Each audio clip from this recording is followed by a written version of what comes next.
Ayan guys, magandang araw. So panoorin natin tong nangyari kay ate sa mall, no? Naipit siya ng massage chair. Ayan.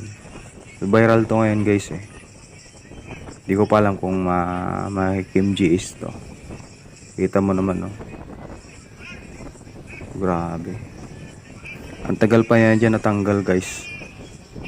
Kaya sa mga mahilig magpa-massage dyan ng ganyan, ingat-ingat din kayo minsan kasi talagang nagkakaaberya talaga yan, ano. Sabi nga nila, delikado raw talaga magpa-massage dyan.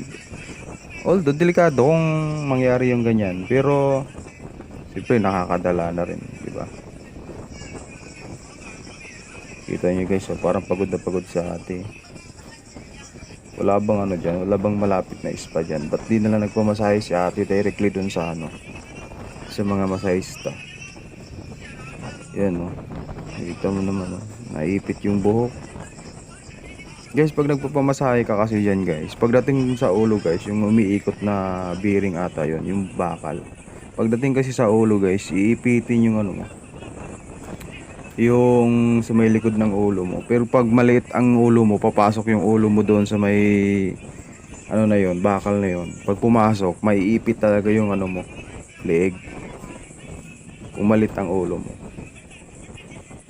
Guys, siguro may problema na talaga to guys, yung massage chair na ito. Kasi matagal namang mayroong ganyan, wala naman na di ba?